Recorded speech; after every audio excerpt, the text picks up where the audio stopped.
My name is Samantha, and I'm 28 years old. At my parents' anniversary celebration, my sister raised her glass for a toast, thanking them for bringing up an only child. My mom lifted her drink. My dad's face lit up with pride. That's when I stood and said something that froze the entire table. If you've ever felt let down by the very people who were supposed to have your back, let me know where you're tuning in from.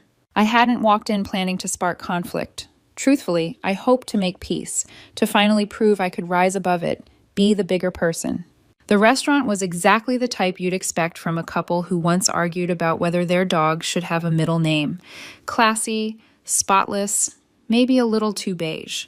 The kind of place where servers glide around whispering, and the meals aren't so much eaten as quietly admired from a distance. I showed up 3 minutes early, yet still felt like I was late. My sister, of course, was already commanding the room. Hair flawless, makeup perfect, holding everyone's attention like she was running a campaign or starting a self-help movement. She greeted me with a practiced air kiss and that soft, condescending tone she reserves for family holidays and special occasions. "You made it," she said, like she'd just spotted a casual acquaintance waiting at the bus stop. I gave her a smile back, one that stung, sharp as a paper cut. My mom offered a rigid hug. My dad gave me a curt nod, the kind you give when you bump into your mechanic in the grocery store. Naturally, my seat was at the far end, tucked away beside a ficus, facing my cousin's new boyfriend, who introduced himself twice and still managed to call me by the wrong name. I didn't complain. No sighs, no rolled eyes, no checking the clock, no scene. I kept repeating to myself that I had a reason for being there, that maybe, just maybe, if I reached out this one time, things could finally change. Not perfect, but civil. Bearable. Because I had brought something with me, something meaningful, a thoughtful, generous gesture I had been preparing for months. The envelope stayed tucked inside my bag, its corners soft and worn from being taken out and held so many times. It wasn't simply a check, it was a statement, a quiet, sincere way of saying, in spite of everything, I still wanted some kind of bond. Dinner started. The room hummed with shallow chatter, like the low buzz of a tired fluorescent light. My sister launched into a long story about a conference where she presented and my parents hung on her every word, as though she were quoting the Constitution. When I mentioned that I had begun a new freelance project, my mother blinked and replied, "That's nice. Does it come with health benefits?"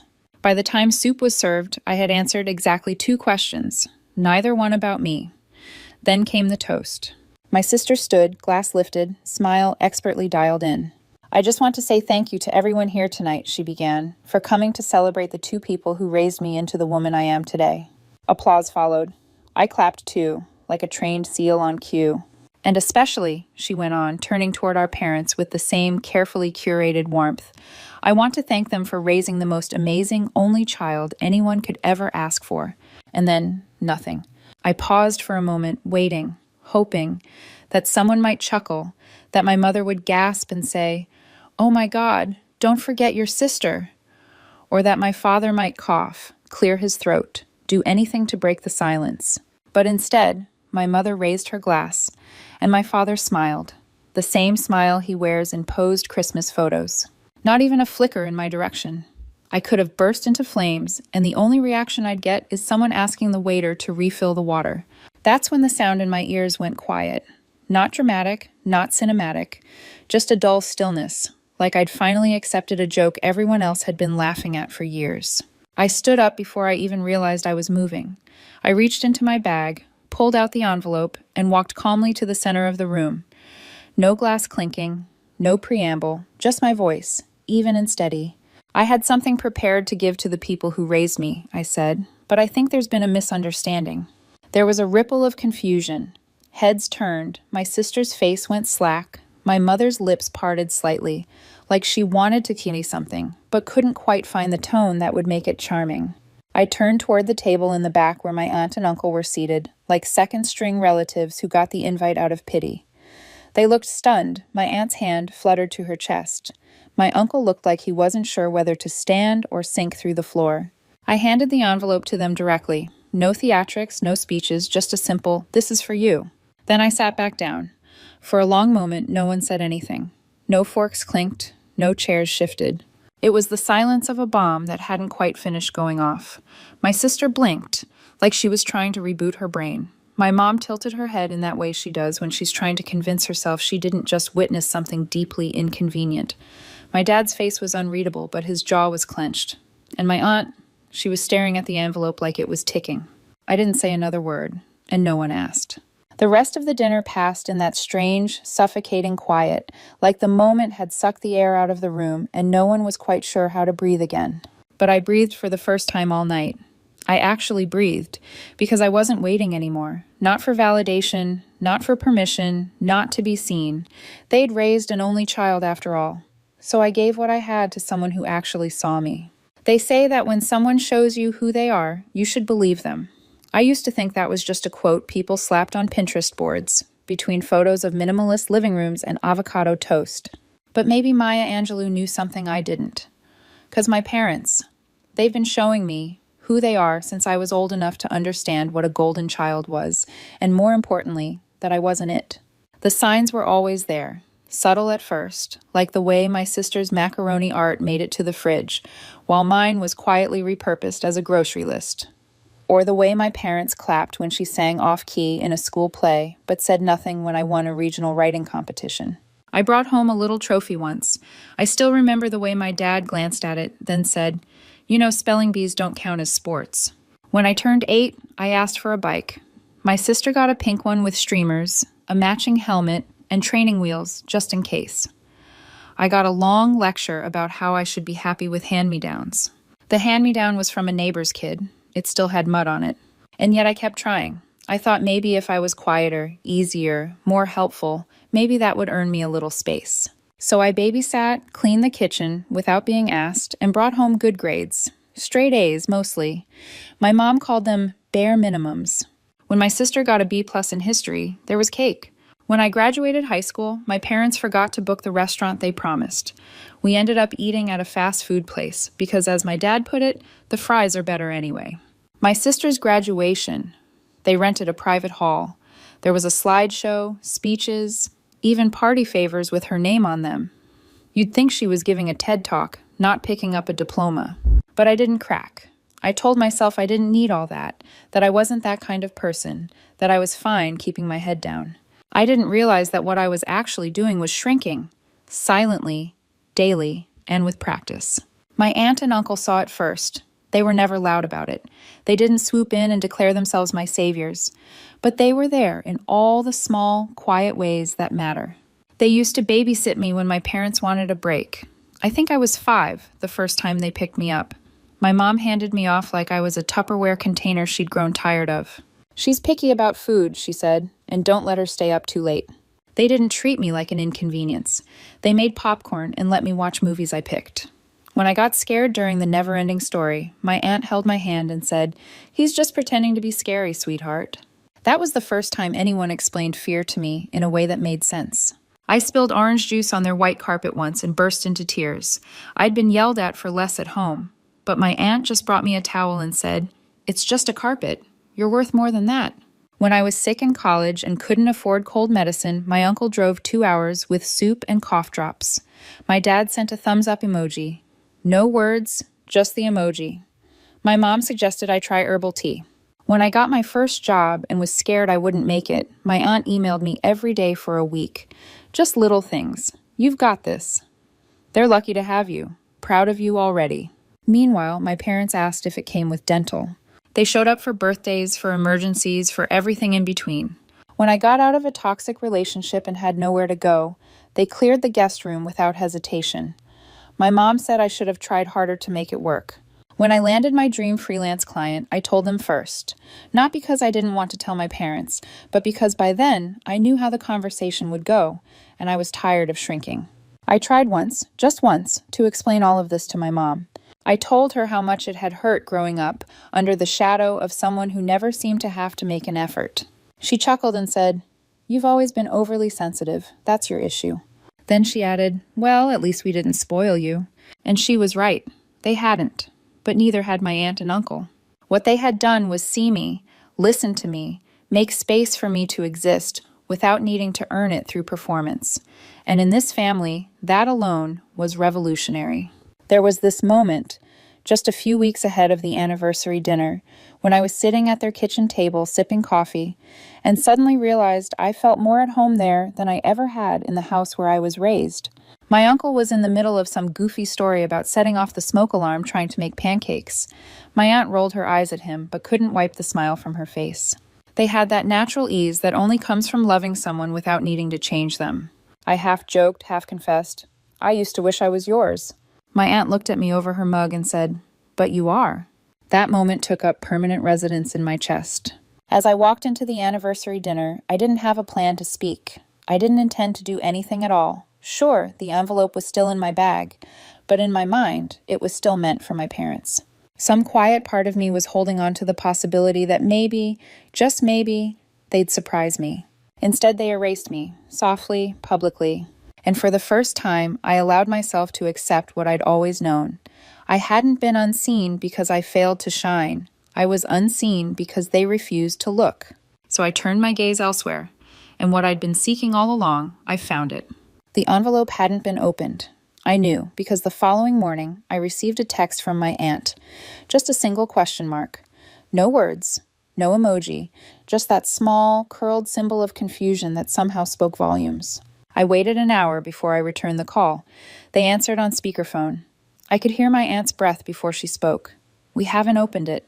I smiled, though they couldn't see. "You can." My uncle cleared his throat. "Are you sure? We don't want to cross a line."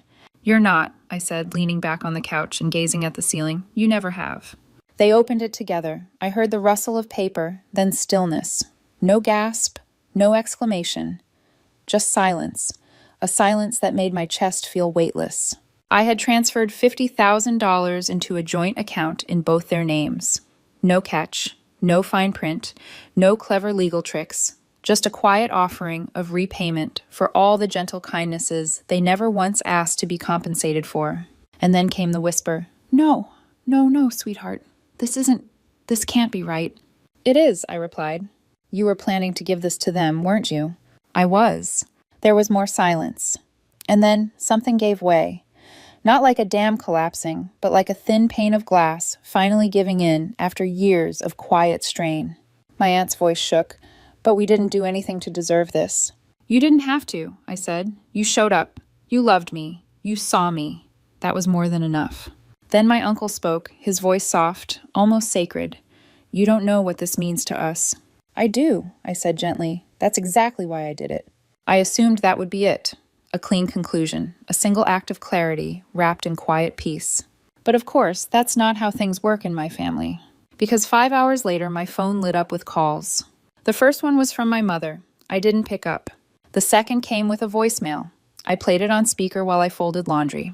"You made your point. This is some kind of stunt. It wasn't funny. Call me back." The third call came from my sister. That one I definitely didn't answer. Then came the text. "Sis, was that real? Like, the money? You were actually going to give them that much?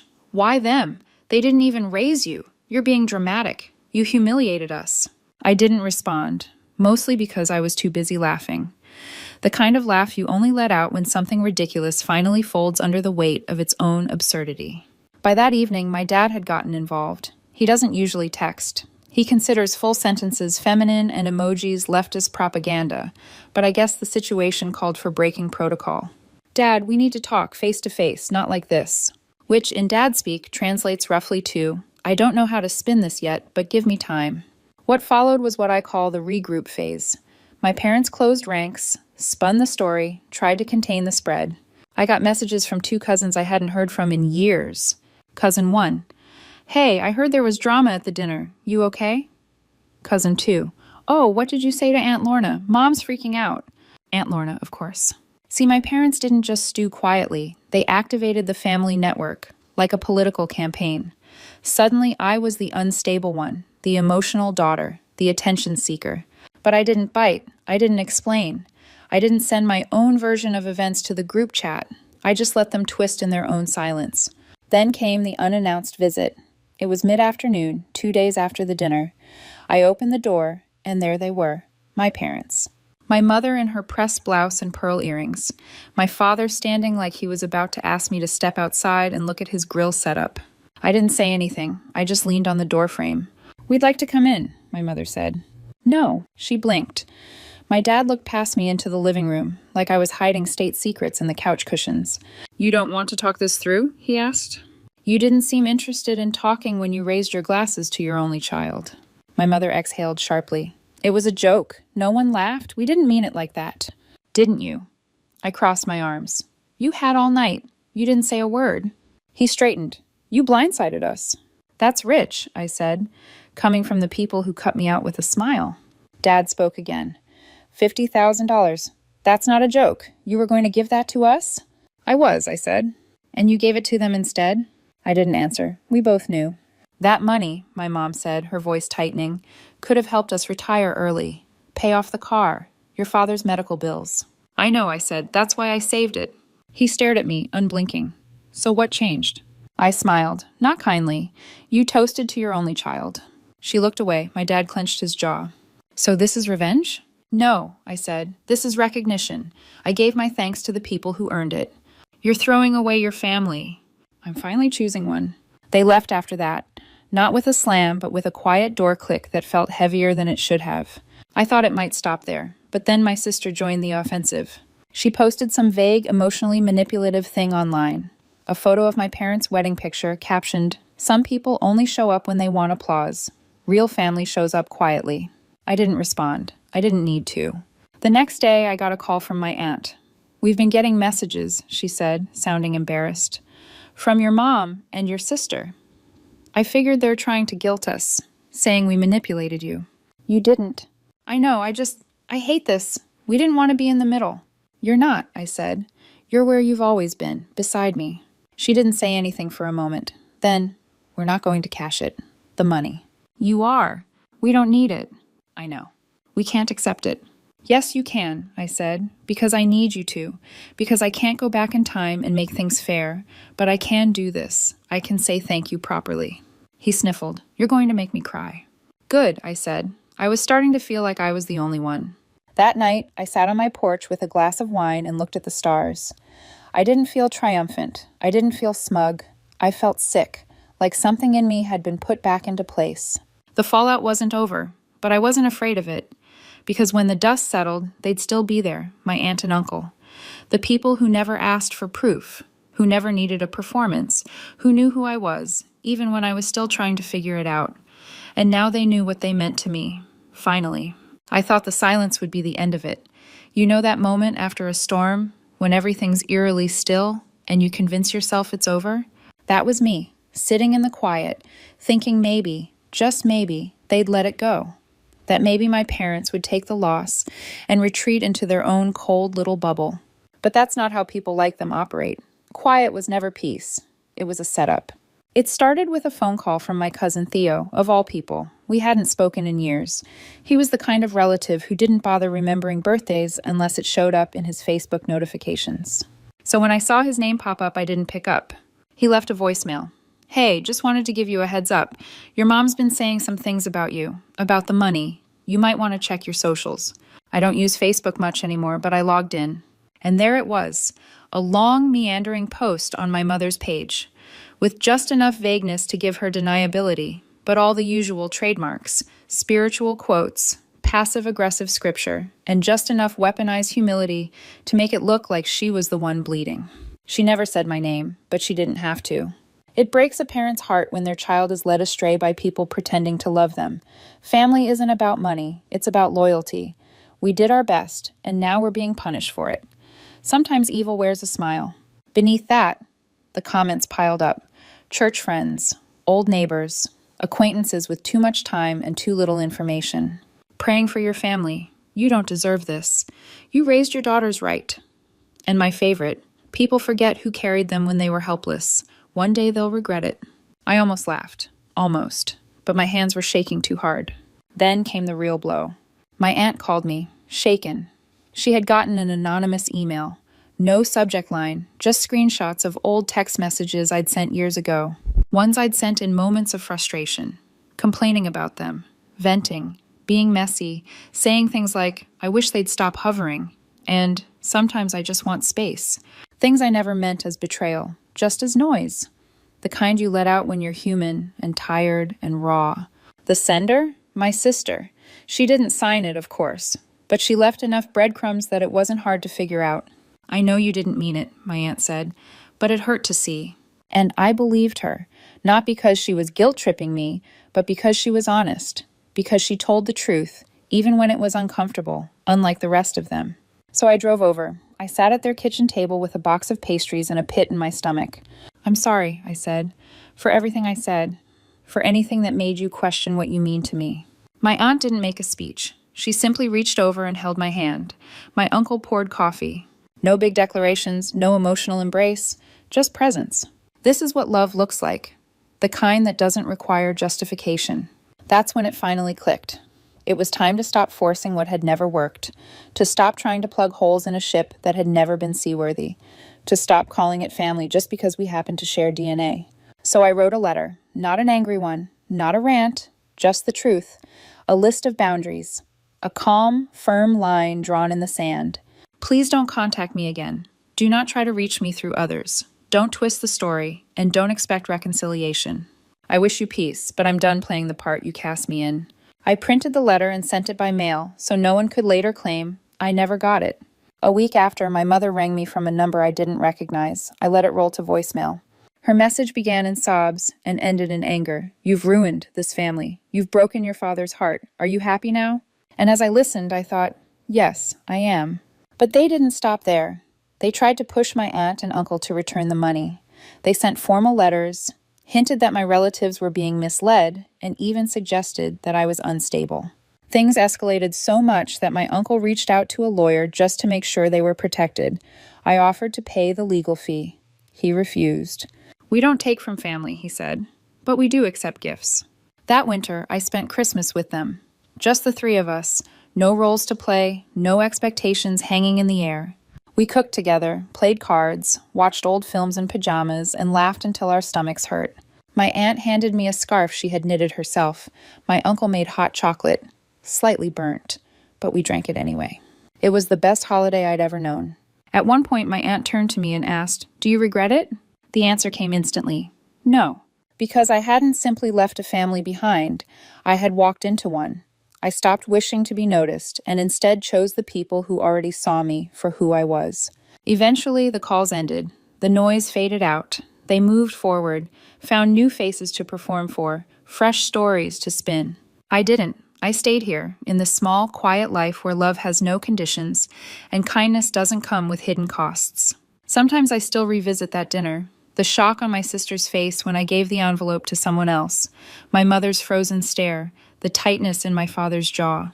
Those memories once haunted me. Now, they remind me of the night I stopped apologizing for simply being, the night I finally said enough and meant it.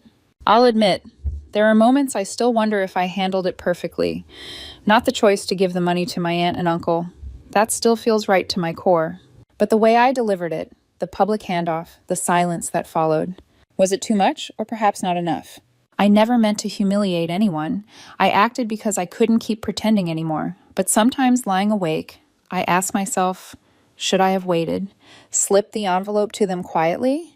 Would that have softened the blow or simply made it easier for my parents to twist the story? So what do you think? Did I make the right call? Was I justified or was there a gentler way to walk away? Share your thoughts in the comments. I'd truly love to know what you would have done if you were in my place.